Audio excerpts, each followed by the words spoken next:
Halo semuanya, selamat datang di YouTube video pembelajaran Nur Ainul Miftahul Huda. Nah, kali ini kita akan masuk ke mata kuliah teori peluang, khususnya tentang peluang bersyarat.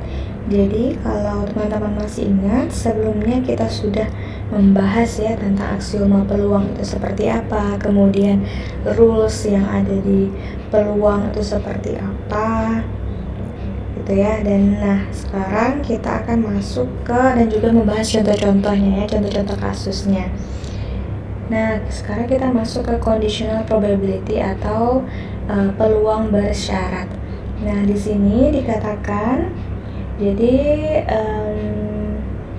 the probability of an event B occurring when it is known that some event A has occurred is called conditional probability. Jadi peluang bersyarat ini, jadi di sini peluang dari suatu kejadian B terjadi ketika diketahui bahwa beberapa kejadian A juga terjadi. Itu adalah disebut peluang bersyarat dan dinotasikan dengan peluang B bersyarat A. Jadi diingat-ingat ya, ini adalah notasinya peluang B bersyarat A. Nah, dan perlu diingat juga yang mana yang terjadi lebih dulu. Jadi A atau B kalau peluang B bersyarat A. Nah, lihat definisinya tadi ya, peluang B terjadi itu ketika diketahui bahwa beberapa kejadian A juga sudah terjadi. Artinya kalau peluang B bersyarat A, maka A harus terjadi duluan. Nah, ini cara membacanya ya, tulisan berwarna biru itu cara membacanya. Nah, di sini diberikan definisinya. Jadi, definisinya adalah ada conditional probability of B, jadi peluang bersyarat B, peluang dari peluang bersyarat B bersyarat A dinotasikan dengan P buka kurung B garis A. Nah, itu bukan mutlak ya, tapi bersyarat. Didefinisikan dengan peluang B bersyarat A adalah peluang A iris B dibagi dengan peluang A. Provided, jadi syaratnya adalah PA itu harus lebih dari 0 gitu ya. Jadi kan penyebutnya nggak boleh 0. Dan ingat syarat peluang nilainya berapa sampai berapa. Nah, di sini diberikan contohnya ya. Jadi misalkan di sini suppose kita punya ruang sampel S. Ini adalah populasi orang-orang dewasa di kota kecil yang memenuhi persyaratan untuk sarjana gitu ya, college degree. Kemudian kita harus mengkategorikan berdasarkan gender dan juga status pekerjaannya. Nah, data yang diberikan itu di tabel ya. Jadi kalau dia laki-laki kemudian bekerja itu 460 orang berarti satuannya. Kalau dia yang tidak bekerja laki-laki itu 40 orang. Jadi totalnya adalah 500 orang. Kemudian kalau yang perempuan berarti yang bekerja itu 140, tidak bekerja 260, berarti yang lebih banyak yang tidak bekerja ya. Totalnya adalah 400. Nah, kalau kita totalkan berdasarkan kategori bekerja atau tidak bekerjanya, maka 600 untuk yang bekerja dan 300 untuk yang tidak bekerja. Jadi total semuanya adalah 900. Nah, berikutnya salah satu dari orang ini is to be selected, jadi akan dipilih at random secara acak for a tour, jadi akan dipilih secara acak untuk sebuah tour mengelilingi ini ya, tour ke negara atau publish the advantages of establishing new industry in the town. Jadi akan dipilih satu, intinya secara acak dari 900 orang itu.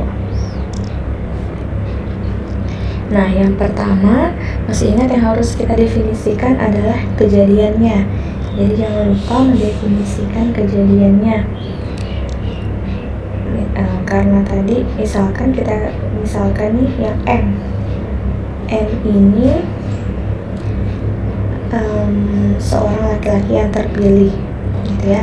Jadi di soal tadi ini nggak ada disebutkan peluang terpilih seorang perempuan dan segala macamnya, jadi tidak disebutkan. Nah di sini diberikan contohnya aja. Misalkan M ini adalah kejadian bahwa yang terpilih adalah laki-laki. Kemudian E ini adalah kejadian bahwa yang terpilih adalah yang bekerja. Nah, jadi kita di sini mencari apa sebenarnya? Mencari kalau peluang M bersyarat E, artinya peluang seseorang laki-laki yang dipilih dengan syarat dia yang dipilih laki-laki tersebut sudah bekerja. Nah, gimana caranya? Maka kita lihat rumusnya tadi ya, peluang A iris B, peluang A iris B, A iris B. Nah, maka kalau di sini kalau kita tuliskan ya, jadinya kan harusnya peluang M bersyarat E itu adalah peluang M iris E dibagi peluang E. Nah, peluang M iris E, maka laki-laki dan dia bekerja. Nah, laki-laki kan di baris ini nih. Nah, dan dia bekerja berarti di baris ini. Yang beririsan berarti 460. Kemudian peluang E, yang employee yang terpilih, yang bekerja, totalnya adalah 600. Maka 460 per 600 itu sama dengan 23, atau disederhanakan jadinya 23 per 30. Nah, sekarang misalkan NA itu merepresentasikan number of element in any set A. Jadi banyaknya anggota di himpunan A. Nah, menggunakan notasi tersebut, maka kita bisa tuliskan peluang M bersyarat E itu adalah banyaknya tadi ya, E iris M dibagi banyaknya himpunan E. Nah, banyaknya. Nah, selanjutnya kita bisa tuliskan NE iris M dibagi NS per NE dibagi NS. NS itu banyaknya anggota ruang sampel berarti. Nah, ini adalah formula dari mencari peluang E iris M. Kemudian NE per NS itu peluang E. Nah, untuk memverifikasi hasil ini, maka perhatikan bahwa PE itu adalah peluang employee yang terpilih. Nah, yang employee tadi berapa? Adalah totalnya 600 dari 900. Maka peluang E sama dengan 600 dibagi 900, atau kita sederhanakan jadinya 2/3. Kemudian kita lihat lagi peluang E iris M. E iris M tadi ya, seperti yang saya jelaskan, 460 dibagi dengan 900. Kemudian dapatlah 23 per 45.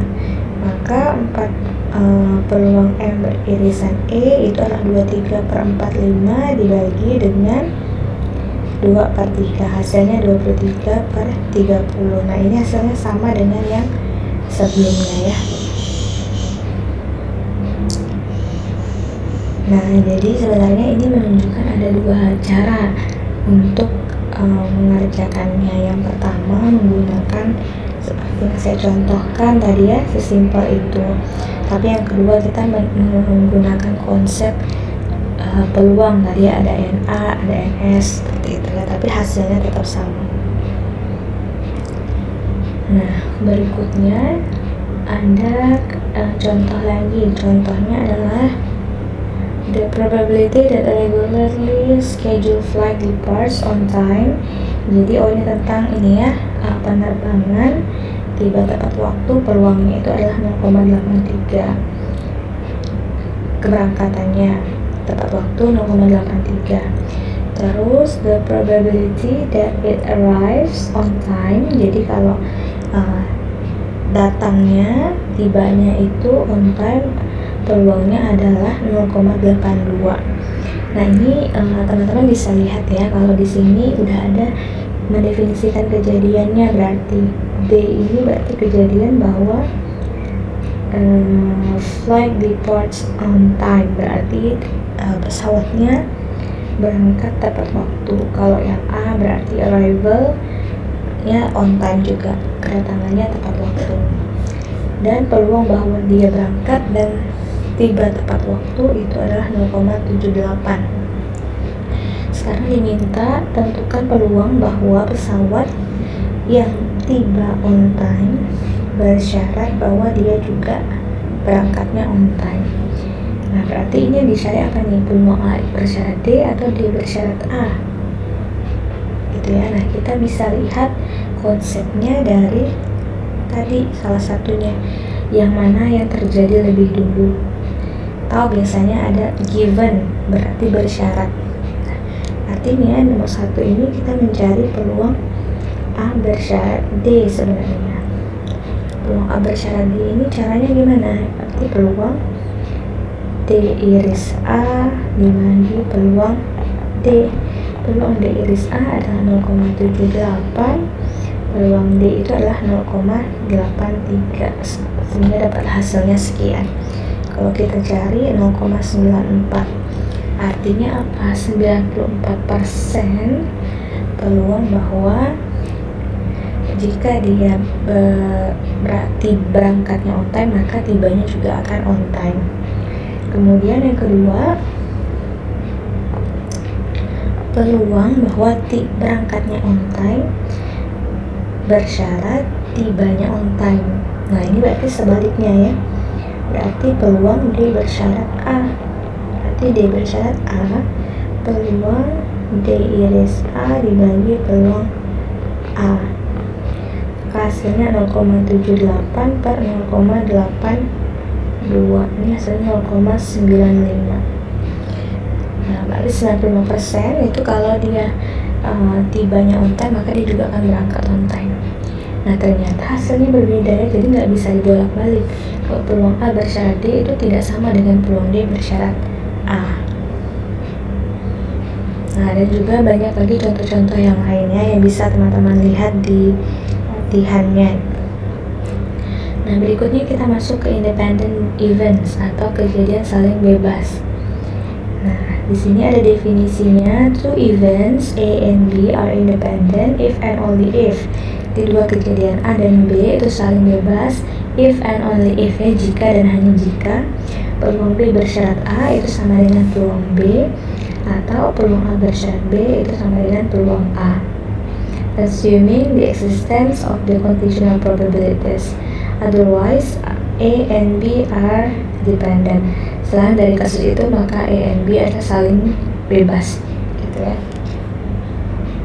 Tidak saling bebas, saling bergantung ya, dependent. Nah, ini contohnya bisa dilihat misalkan dalam pelemparan dadu gitu ya. Nah, kalian harus bisa sebelum kita lanjut ke contohnya. Jadi ada dua hal, ada dua istilah, saling bebas dan saling lepas. Nah, jadi teman-teman harus bisa membedakan nih, saling lepas itu kapan terjadinya, saling bebas itu kapan terjadinya. Jadi ada yang independen, ada yang mutually exclusive ya. Kalau masih ingat di pertemuan sebelum-sebelumnya itu, waktu kita masih membahas tentang kejadian, tentang himpunan, itu ada namanya mutually exclusive. Nah, ini sekarang saling bebasnya independen. Kalau mutually exclusive itu saling lepas. Kalau ini independent event saling bebas. Nah, silahkan coba dianalisis kira-kira perbedaannya di mana. Nah, berikutnya ini bisa dianalisis dari contohnya. Kita punya juga aturan product rule atau multiplicative rule. Jadi kalau sebelumnya juga ada ya aturan-aturannya resmi, aturan product rule and or multiplicative rule. Di sini ada teoremanya. If in an experiment the events A and B can both occur. Jadi jika suatu percobaan dalam kejadian A dan B dua-duanya dapat terjadi, maka peluang A iris B itu sama dengan peluang A dikali peluang B bersyarat A. dengan catatan P peluang A itu harus lebih besar dari 0. Nah, sehingga artinya apa? Peluang bahwa kejadian A dan B terjadi itu sama saja dengan peluang bahwa A terjadi multiply kelipatan dari peluang bersyarat ketika B terjadi. Karena sebenarnya kalau teman-teman lihat, kalau masih ingat, jadi peluang, harusnya ingatnya peluang B bersyarat A tadi rumusnya adalah peluang A iris B dibagi peluang A gitu ya. Nah, jadi ini seperti dibolak-balik aja sebenarnya. Jadi peluang A iris B itu sama dengan kelipatan peluang A dikali dengan peluang B bersyarat A tadi. Nah, jadi kemudian dikatakan karena di event A iris B dan B iris A itu ekuivalen, jadi A iris B, B iris A itu ekuivalen, maka kita bisa tuliskan juga peluang A iris B atau peluang B iris A itu sama dengan peluang B dikali peluang A bersyarat B.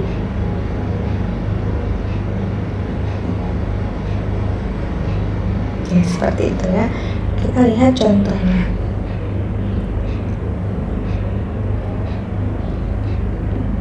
Nah, di sini contohnya adalah suppose that we have, sebentar ya.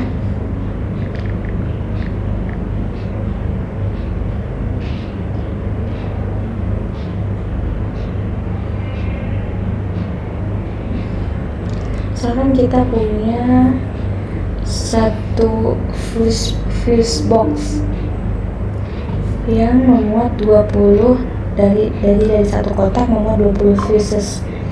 Nah, yang kita anggap fuse ini benda lah, satu benda ya. Nah, yang dalamnya itu 5 rusak, defektif. Nah, jika 2 dipilih secara acak dan dibuang dari box tanpa pengembalian, maka berapa peluang bahwa dua-dua yang kita pilih itu adalah dua-duanya adalah rusak gitu ya. Nah, jadi kita harus, pertama yang kita lakukan, kita harus bisa mengidentifikasi apakah dia itu saling bebas atau tidak. Nah, karena teorema ini berlaku ketika dia saling bebas gitu ya. Jadi kita harus tahu dulu dia saling bebas atau tidak. Nah, gimana mengidentifikasikannya? Jadi kita harus tahu kata kuncinya di mana. Nah, misalkan nih kan ada 2 kali, berarti kan ini ada 2 kali pengambilan gitu ya, pengambilan tanpa pengembalian yang pertama. Nah, maka kita misalkan dulu sebagai 2 kejadian itu A dan B. Nah, misalkan A itu adalah pengambilan pertama rusak gitu ya, kan itu yang mau dituju ya, pengambilan pertama rusak. Kemudian yang B itu, nah lihat pertanyaannya, peluang bahwa dua-duanya rusak, pengambilan kedua juga rusak. Nah, maka A iris B artinya apa? 2 kali pengambilan itu jadi A iris B ini adalah kejadian bahwa A terjadi dan B juga terjadi gitu ya. Jadi kan A irisan, jadi A terjadi, B juga terjadi. Nah, peluang dari ketika kita ambil pengambilan pertama yang rusak, maka peluangnya adalah, kan ini pengambilan pertama rusak, maka peluangnya ada berapa? Kan ada 5 dari 20, berarti 5 per 20 sama dengan 1 per 4 ya. Nah, Berikutnya peluang yang keduanya. Peluang yang keduanya itu dengan syarat kedua rusak dengan syarat yang A rusak gitu ya. Berarti sebenarnya kita mau cari peluang B bersyarat A. Nah berarti sisa berapa? Berarti kan awalnya 5 udah diambil 1 jadi sisa 4. Awalnya 20 diambil 1 jadi sisa 19. Maka kalau ditanya probability that both fuses are defective, berarti peluang bahwa dua-duanya rusak, berarti ditanya adalah peluang A iris B. Peluang A iris B berarti sesuai dengan teoremanya BA dikali P B iris A, yaitu berarti 1/4 dikali 4 per 19 atau 1 per 19. Nah kemudian ada contoh kedua. Contoh kedua di sini satu tas itu memuat 4 bola putih dan juga 3 bola hitam, dan ada tas kedua itu ada 3 bola putih dan juga 5 bola hitam.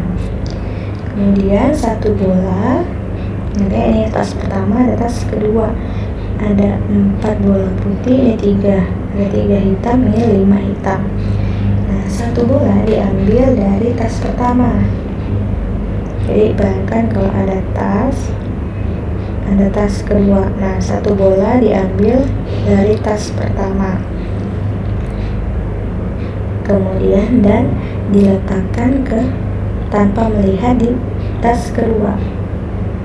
Nah berapa peluang bahwa bola yang diambil dari tas kedua, jadi kita ambil bola ke sini, berapa peluangnya kalau ini adalah hitam.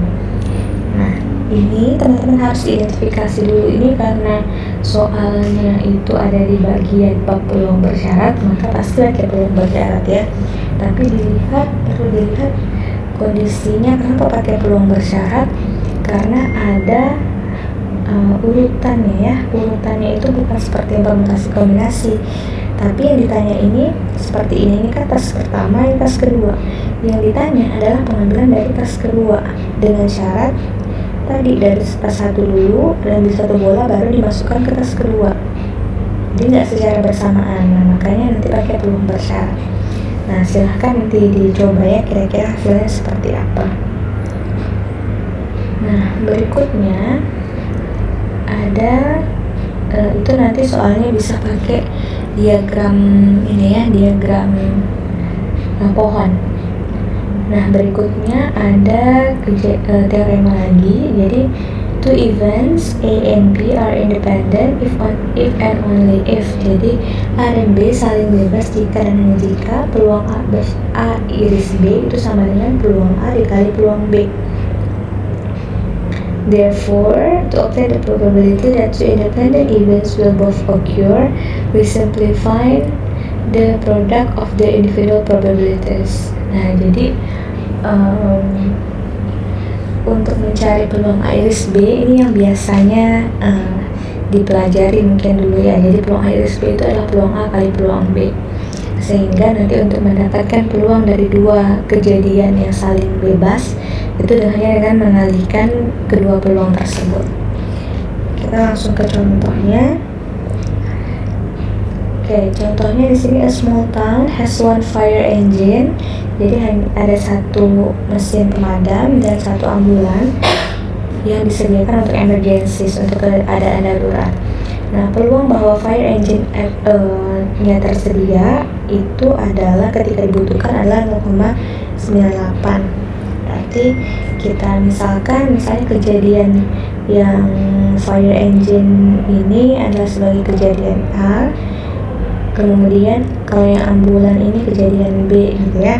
Maka peluang A-nya berarti peluang A tadi adalah 0,98. Kemudian and the probability that the ambulance is available when called is 0,92. Berarti peluang B-nya adalah 0,92. Okay, in the event on an injury resulting from a burning building, find the probability that both the ambulance and the fire engine will be available assuming they operate independently.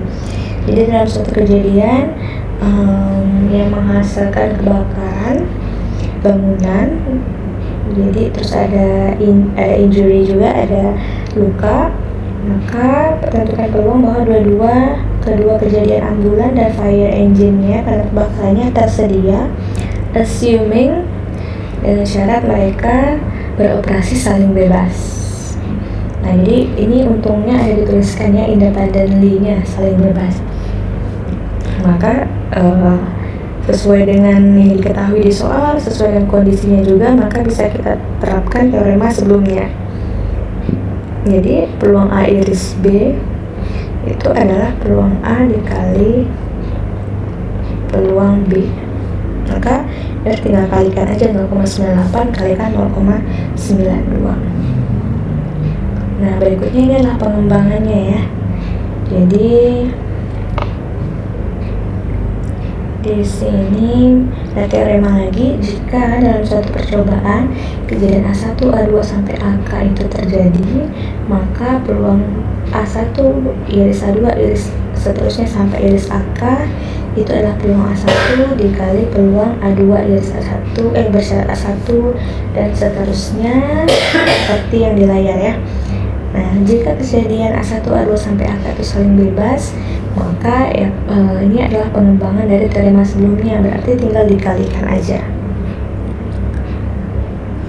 Nah, contohnya di sini 3 cards, jadi ada 3 kartu are drawn in succession without replacement, jadi tanpa pengembalian. From an ordinary deck of playing cards, jadi jangan kartu 3 diambil tanpa pengembalian. Find the probability that the event A1 iris A2 iris A3 terjadi. Berarti kita diminta mencari peluang A1 iris A2 iris A3, where A1 adalah kejadian kartu pertama itu adalah red ace, as merah. A2 itu adalah second card is kartu 10 atau jack. Yang A3 itu adalah kartu yang greater than 3 tapi lebih dari 3 tapi kurang dari 7 gitu ya. Nah, berarti yang pertama-tama teman-teman harus lakukan adalah mendefinisikan kejadiannya. A1 tadi ya udah didefinisikan, A2 ketiga. Kemudian hitung peluang A1 berapa. Peluang A1 itu kan total kartunya ada 52, yang ace nya ada 4 tapi dia minta yang red, berarti ada 2/52. Nah, berikutnya A2 is the event that the second card is a 10 or a jack, jadi 10 ataupun jack. Nah, ini berarti pakai apa nih caranya, apakah langsung aja atau seperti apa, atau pakai konsep bersyarat gitu ya. Kemudian yang ketiga itu adalah lebih dari 3 tapi kurang dari 7. Nah, kemudian kita setelah itu tadi kan udah jelas nih yang diminta apa, yang diminta adalah mencari ini. Nah, pakai cara yang mana? Nah, teman-teman harus bisa mengidentifikasi teorema 12 ini dipakai kapan, syaratnya apa. Teorema 11 ini dipakai saat kapan, syaratnya apa. Begitu juga dengan teorema yang lainnya. Nah, jadi kuncinya adalah ketika bertemu soal nih ya, maka yang pertama definisikan dulu kejadiannya. Kejadian berarti sama aja dengan mencari apa yang diketahui gitu ya. Setelah itu identifikasi apa yang diminta, permasalahannya di mana. Kemudian setelah itu identifikasi lagi kira-kira teorema apa yang sesuai atau definisi apa yang sesuai untuk mengerjakan soal tersebut ya. Nah, setelah itu baru dengan mudah kita bisa mengerjakan soalnya sehingga dapat solusinya ya. Oke, nah mungkin untuk yang untuk materi conditional probability dan independent events cukup sampai di sini. Tapi intinya untuk soal-soal teori peluang ini sangat luas sekali. Jadi harus benar-benar banyak latihan soal ya, supaya bisa terlatih insting untuk mengidentifikasi syarat-syaratnya, karena banyaknya beda kasus, beda cerita, nanti beda syaratnya, beda lagi teorema yang digunakan. Oke, selamat belajar, semoga berhasil. Terima kasih.